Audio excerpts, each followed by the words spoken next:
ناظرین ہے کوئی جواب میں ایک بار پھر خوش آمدید، اور وقت ضائع کے بغیر میں چلوں گی حاجی عدیل صاحب کے پاس. ان کی بات کو اس وقت ہم نے بیچ میں ہی چھوڑ دیا تھا. حاجی عدیل صاحب، آپ نے یہ فرمایا کہ جو حکومتیں ہیں وہ آنکھوں میں آنکھیں ڈال کے اسی وقت امریکہ کے آگے ڈٹ سکتی ہیں جب وہ اس سے ایڈ لینا ختم کر دیں گی، اسے امداد لینا ختم کر دیں گی. میں کر رہا تھا کہ امریکہ کے سامنے وہ حکومت ڈٹ سکتی ہے کہ ہم فیصلہ کریں کہ دنیا میں اس وقت سب سے زیادہ ایکسپورٹ ہم امریکہ کو کر رہے ہیں.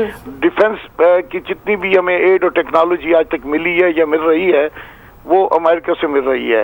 ہماری پچھلے دنوں جو پچھلے سال سیلاب آئے سب سے زیادہ مدد ہمیں امریکہ نے کی. چین، سعودی عرب، ایران، ترکی سے ہم سے وہ مدد نہیں ملی ہے.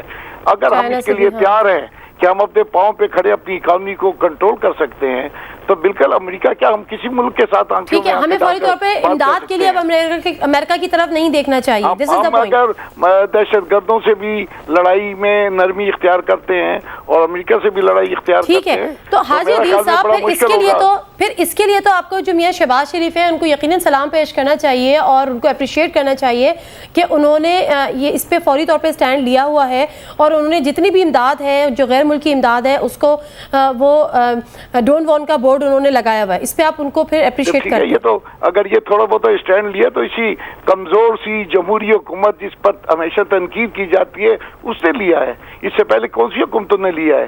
اگر امریکہ کے ساتھ آج آنکھوں میں ملا کر آنکھیں کوئی بات کی جا رہی ہے تو یہ بھی اسی کمزور سی جمہوری حکومت نے جس پر ہر طرف سے حملے ہو رہے ہیں. نہیں، میں یہ کہنا چاہ رہی ہوں کہ شہباز شریف کے اس اقدام کو تو پھر آپ لوگ سلام کر دینا چاہیے آپ لوگوں کو. جی، شہباز شریف کے اس اقدام کو کہ انہوں نے غیر ملکی امداد ختم کرنے کا اعلان کیا ہے، نہ لینے کا فیصلہ کیا ہے. دیکھیں وہ جو غیر ملکی امداد ختم کرنے وہ اکنامک امداد کی بات ہے، وہ تو چونکہ ہمیں اس کی 2 قسطیں ہمیں پہلے سے ملی نہیں ہیں. اب اس کے انتظار میں ہم کیا بیٹھا جائے؟ اس لیے آئی ایم ایف سے اپنا وہ پچھلا پروگرام ختم کرنے کی بات کی جا رہی ہے. آلریڈی گزشتہ 1 سال سے بجٹ ایئر سے ہمیں وہ قسطیں نہیں مل رہی ہیں. اور اسی طرح امریکہ نے بھی جو ہمیں امداد دی ہے وہ دی تو ہے لیکن اس میں شرطیں لیا ہے، اس کی کنڈیشن. حاجی عدیل صاحب، میں یہ کہنا چاہ رہی ہوں کہ جس طرح سے پنجاب حکومت نے امریکی امداد کو خیر بات کہہ دیا ہے. پنجاب حکومت کا دیکھیں، پنجاب حکومت اب کیری روکر بل میں اپنا پورا حصہ مانگ رہی ہے. مجھے بتا دینا کہ کیری روکر بل میں جو پاکستان کو امداد ملی ہے کیا پنجاب حکومت نے وہ امداد لینے سے انکار کر دیا ہے؟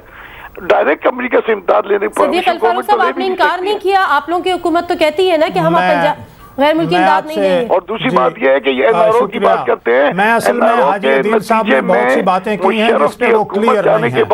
پہلی بات تو یہ ہے کہ جب جو وسائل اب مرکزی حکومت نے 18ویں ترمیم کے ذریعے صوبوں کو دی ہے، ہم نے مرکز سے اپنا حصہ لینا ہے. اب ہم نے اعلان کیا ہے کہ حکومت پنجاب یا جو صوبے اپنے اختیارات کے مطابق غیر ملکی امداد لینے کے جو ہیں وہ مجاز ہیں، ہم وہ امداد نہیں لیں گے. نمبر 1. نمبر 2 میں یہ عرض کروں گا جو میں دوسری باتوں کی طرف آتا ہوں. آپ نے فرمایا کیا موجودہ حکومت جو ہے وہ امریکی دیکھے ذرا اگر خاموش ہو جائیں تو اچھی بات ہے. یہ جو دباؤ ہے اس کو برداشت کر سکے گی؟ میں سمجھتا ہوں کہ حکومت کبھی بھی ایک حکومت جو ہے وہ یہ دباؤ برداشت نہیں کر سکتی. یہ پوری قوم دباؤ برداشت کرتی ہے. اسی لیے میں نے عرض کیا تھا کہ قوم کو متحد کیا جائے. ایک اور بات، حاجی عدیل صاحب ایک طرف تو ہے یہ کہتے ہیں کہ افغانستان کو ساورن سٹیٹ ہونا چاہیے، دوسری طرف انہیں نیٹو فورسز کی ناکامی پہ جو ہے وہ پریشانی ہو رہی ہے کہ اگر نیٹو فورسز ناکام ہو گئی تو کیا ہوگا. میں سمجھتا ہوں کہ اگر وہاں سے غیر ملکی افواج نکل جائیں، وہ 14 میں نکلتی ہیں، 13 میں نکلتی ہیں، اور افغانستان کی ساورینٹی کو مانا جاتا ہے اور افغان بذات خود وہاں کے معاملات سنبھالتے ہیں، اور اس میں دنیا کو ان کی مدد جو کرنی چاہیے، اقتصادی مدد ہے. جو تباہ ہو گیا ہے افغانستان، اس کا انفراسٹرکچر برباد ہو گیا ہے، ان کے لوگ بے روزگار ہو گئے ہیں، وہاں ہر تیسرے گھر میں لاشیں پڑی ہوئی ہیں. ان سب چیزوں میں اگر حکومت جو دنیا ہے UNO اس کے ذریعے اور OIC مدد کرے، پاکستان مدد کرے اور اس کی ساورینٹی بحال ہو جائے تو افغانستان میں امن ہوگا، تو پاکستان میں بھی امن ہوگا. افغانستان میں امن ہوگا تو ایران میں بھی امن ہوگا. تو میں سمجھتا ہوں ہمیں نیٹو یا امریکی فورسز کی ناکامی سے پریشان نہیں ہونا چاہیے. ہمیں تو افغانستان کے انڈیپینڈنٹ اور ساورن سٹیٹس کو بحال دیکھنا چاہیے. میں نے یہ کہا کہ اگر نیٹو فورسز کو شکست لگے رہیں گے ہم تو کہتے ہیں امن سے نکل جائے، اگر ان کا 2014 تک کا پروگرام ہے وہ نکل جائے، لیکن اگر شکست ہو گئی تو اس کے پاکستان پہ کیا اثرات سلیم صافی صاحب سے یہ میرا سوال تھا۔ ٹھیک ہے، حاجی عدیل صاحب کا ایک سوال کہ نیٹو فورسز کو اگر افغانستان میں شکست ہو جاتی ہے تو اس کا پھر نتیجہ کیا ہوگا اور وہ کس کے مفاد میں ہے اور کس کے مفاد میں نہیں ہے؟ ایک تو اس سوال کا جواب بھی میں آپ سے جاننا چاہوں گی، دوسری بات تھوڑا سا اپنے جو آپ کا تجربہ ہے اس کی روشنی میں بتائے گا کہ پاکستان کا جو کیا اسٹیپ ہونا چاہیے، کیا ری ایکشن ہونا چاہیے اس تمام صورتحال پر؟ دیکھیں، پہلی بات تو یہ ہے کہ اگر تو نیٹو فورسز کسی سیٹلمنٹ کے نتیجے میں نکلتی ہیں اور پیچھے کوئی تمام ریجنل پاورز اور خود افغانوں کے اتفاق سے کوئی سیٹ اپ بنتا ہے، اس کو چھوڑ کے اگر نیٹو فورسز نکلتی ہیں تو یہ تو ایک آئیڈیل اور روشن مستقبل کی نوید بننے والا سیٹ اپ ہوگا۔ لیکن اگر نیٹو فورسز اسی طرح نکلتی ہیں جس طرح کی سوویت یونین کو شکست ہوئی تھی اور متبادل کوئی انتظام نہیں ہوتا، تو میں سمجھتا ہوں کہ خاکم بدہن ایسی تباہی آئے گی نہ صرف افغانستان میں بلکہ اس پورے ریجن میں کہ ہم ماضی کی تمام تباہیوں کو بھول جائیں گے۔ اس معاملے میں تو حاجی صاحب کی بات پہ میں اتنا کہہ سکتا ہوں، لیکن اس کے ساتھ ساتھ دیکھیں میں ایک سمپل سی مثال دیتا ہوں حاجی صاحب کو۔ پیپلز پارٹی بہت بڑی قوت ہے عوامی نیشنل پارٹی کے مقابلے میں۔ عوامی نیشنل پارٹی اس کی اتحادی ہے اور پارلیمنٹ میں اس کی سائز بہت کم ہے، لیکن کل اگر پیپلز پارٹی 2-3 میجر اقدامات ایسے اٹھائیں کہ جس میں حاجی صاحب کی پارٹی کو اعتماد میں نہ لے، تو پہلے دن یہ لوگ احتجاج کر لیں گے اور دوسرے دن کہیں گے کہ بھئی ہمیں اعتماد میں نہیں لیا گیا تھا، اس لیے ہم اس اتحاد سے نکل جاتے ہیں اور ہم چھوڑ دیتے ہیں۔ اب ٹھیک ہے، امریکہ بہت بڑی قوت صحیح، لیکن جب اس نے پاکستان کو اپنا فرنٹ لائن اسٹیٹ بنایا ہوا تھا، اب صرف لیکن آج تک اس نے پاکستان کے کسی کنسرن کو نہیں سنا۔ وہ اپنے ارادوں اور منصوبوں کے بارے میں پاکستان کو اعتماد میں نہیں لے رہا۔ ہم تو دور کی بات ہیں، اس وقت حامد کرزئی کو بھی یہ روزانہ وہ روتے ہیں کہ امریکی نہ میری بات سنتے ہیں نہ مجھ پہ واضح کرتے ہیں کہ ان کے کیا ارادے ہیں، کیا کرنا چاہتے ہیں۔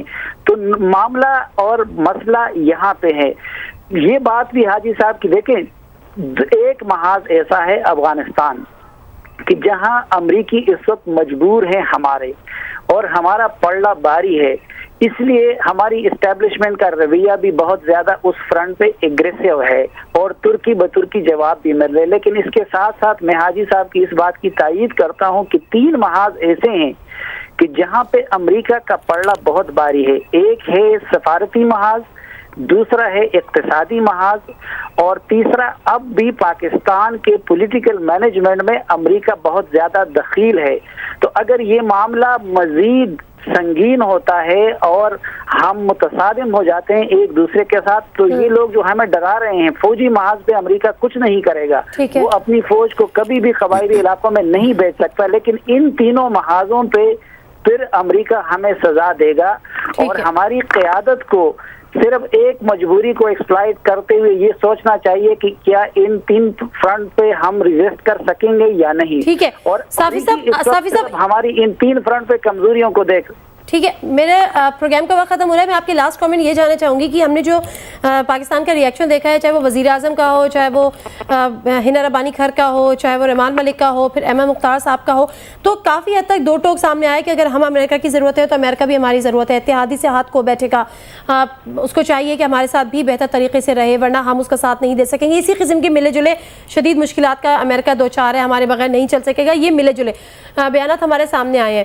کیا جو ان کی ورتھ ہے وہ یہی ہے جو ڈرون حملوں پہ ہوتا تھا کہ جی آپ لوگ کرتے رہیے، ہم اس کو کنڈیم کرتے رہیں گے، کبھی قومی اسمبلی کے پلیٹ فارم پہ، کبھی دیگر پلیٹ فارمز پہ، اور آپ لوگ ڈرون حملے کرتے جائے گا، ہم مذمتی بیان داغتے جائیں گے؟ کیا یہ بھی اسی قسم کے مذمتی بیانات ہیں، یہ شدید رد عمل ہے، یا واقعی اس سے پاکستان کی حکومت کو کچھ ہوش آیا ہے؟ نہیں، اس وقت کشیدگی ہے، وقتی ہے، وہ بات آپ کی اپنی جگہ پہ ٹھیک ہے کہ یہ جو ہے معاملہ ان کا وہ ایم کیو ایم اور پیپلز پارٹی والا ہے، ایک ساتھ بھی نہیں چل سکتے اور ایک دوسرے کے بغیر بھی نہیں چل سکتے، تو یہ امریکہ اور پاکستان کا معاملہ اسی طرح رہے گا۔ لیکن اس وقت شدید مشکلات ہیں، اور چونکہ سب فریق سمجھتے ہیں